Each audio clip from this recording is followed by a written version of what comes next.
కులగణన నివేదిక తెలంగాణ అసెంబ్లీ ముందుకు రానుంది. మొదటగా రేపు సీఎం నేతృత్వంలోని మంత్రివర్గం కులగణన నివేదికను పరిశీలించనుంది. ఆ తర్వాత దానిపై రాష్ట్ర అసెంబ్లీలో ప్రత్యేక చర్చ నిర్వహించనుంది రేవంత్ రెడ్డి సర్కార్. దీంతో సభలో తమ గొంతు వినిపించేందుకు రెడీ అవుతున్నాయి విపక్షాలు.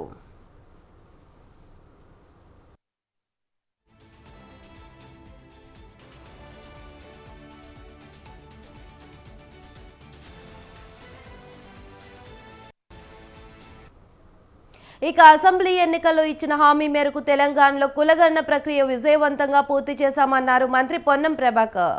రాష్ట్రంలో 96% ఆర్థిక సామాజిక సర్వే చేశామని చెప్పారు. కులగణన సర్వేలో పాల్గొనని వారు అధికారులకు మళ్లీ వివరాలు ఇవ్వొచ్చని తెలిపారు. బీసీ రిజర్వేషన్లపై అన్ని పార్టీల స్టాండ్ ఏంటో చెప్పాలని డిమాండ్ చేశారు మంత్రి పొన్నం. 10 ఏళ్లు అధికారంలో ఉన్నప్పుడు చేయని వాళ్ళు ఇప్పుడు మమ్మల్ని విమర్శించడం ఏంటని మండిపడ్డారు. కులగణనపై ప్రతిపక్షాల విమర్శలను బీసీలపై దాడిగానే చూస్తామన్నారు పొన్నం ప్రభాకర్. అంతేకాదు కులగణన సర్వేలో కేసీఆర్ ఫ్యామిలీలో ఎమ్మెల్సీ కవిత ఒక్కరే అధికారులకు డీటెయిల్స్ ఇచ్చారని వెల్లడించారు మంత్రి పొన్నం ప్రభాకర్.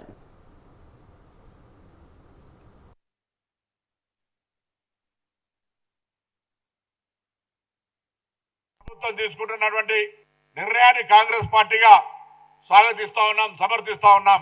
నేను మిగతా రాజకీయ పార్టీల స్టాండ్ కూడా కోరుతా ఉన్నా. తెలంగాణ ప్రభుత్వం పక్షాన జరిగినటువంటి కుల సర్వే ప్రజాస్వామికంగా ఆ వర్గాలకు ఎవరెంతో వారికెంతో న్యాయం జరిగే విధంగా మీ రాజకీయ పార్టీ అభిప్రాయాన్ని చెప్పాలని కోరుతా ఉన్నాం. సభలో కూడా మీరు ఈ సందర్భంగా నిజంగా మాటలకే పరిమితం కాదు, బలహీన వర్గాల అభ్యున్నతి నిజంగా కావాలని వాస్తవికంగా కోరుకుంటే మీరు మీ యొక్క అభిప్రాయాన్ని బేషరతుగా చెప్పమని కోరుతా ఉన్నాం. ఒక బలహీన వర్గాల నాయకుడిగా మాటలకే పరిమితమై ఎదుటివారిని విమర్శించడానికి ఉపయోగించుకొని అధికారంలో ఉన్నప్పుడు న్యాయం చేయక, రాజకీయ పార్టీగా ఇప్పుడు కూడా మీ దాంట్లో ఉన్నటువంటి వాటికి న్యాయం చేయక మాట్లాడితే ఎవరు చూస్తూ ఊరుకోవడానికి లేరు. బీసీలకు ఇన్ని సంవత్సరాల తర్వాత ఒక మార్గదర్శకత్వం వస్తూ ఉంది. కాంగ్రెస్ పార్టీ నాయకత్వంలో న్యాయం జరగడానికి దాన్ని ఎవరు అడ్డుకున్నా ఎవరు ఊరుకోవద్దని మాట సందర్భంగా కోరుతా ఉన్నాం. మా ప్రభుత్వం తీసుకుంటున్నటువంటి నిర్ణయాన్ని కాంగ్రెస్ పార్టీగా బీసీ కులగణనపై కాంగ్రెస్ ప్రభుత్వం కాకి లెక్కలు చెప్పిందని విమర్శించారు బీఆర్ఎస్ ఎమ్మెల్సీ కవిత. కులగణన నివేదికపై ఫైర్ అయిన ఆమె అసలు బీసీ గణన సరిగ్గా జరగలేదనే మాట ప్రతి చోట వినిపిస్తుందన్నారు. తెలంగాణలో బీసీల జనాభా కేవలం 46.2 మాత్రమే ఉందా అని కవిత ప్రశ్నించారు.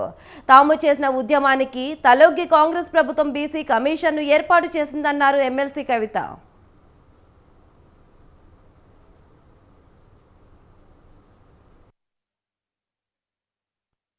గత సంవత్సర కాలంగా జాగృతి ఆధ్వర్యంలో చేస్తున్నటువంటి ఉద్యమానికి, అనేక బీసీ సంఘాలు చేస్తున్నటువంటి పోరాటాలకు, వివిధ రాజకీయ పక్షాలు చేస్తున్నటువంటి పోరాటాలకు స్పందించినటువంటి ప్రభుత్వం మరి బీసీ కుల జనగణనకు సంబంధించి కొంత డేటాను రిలీజ్ చేయడం జరిగింది.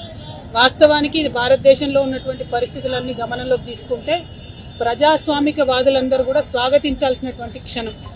డెఫినెట్ గా ప్రజాస్వామ్యాన్ని బలోపేతం చేసే దిశలో ఒక మంచి ముందడుగు పడింది.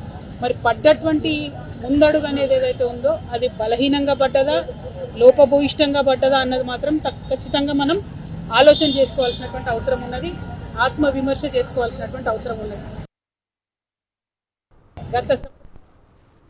మీకు నిజంగానే బీసీల పట్ల చిత్తశుద్ధి ఉంటే మీరు చేసినటువంటి ఆ జనాభా లెక్కల డేటా ఏదైతే ఉన్నదో దాన్ని మీరు రివ్యూకి పెట్టండి. మీరు 3,50,00,000 మందిని చేరినమని చెప్తున్నారు.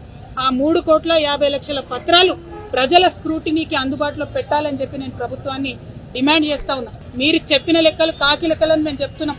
క్రితంసారి కేసీఆర్ గారు చేసిన సమగ్ర కుటుంబ సర్వేలో వచ్చినటువంటి బీసీ జనాభాకి ఇప్పుడు వచ్చినటువంటి బీసీ జనాభాకి 21 లక్షల మంది తేడా కనబడుతున్నది.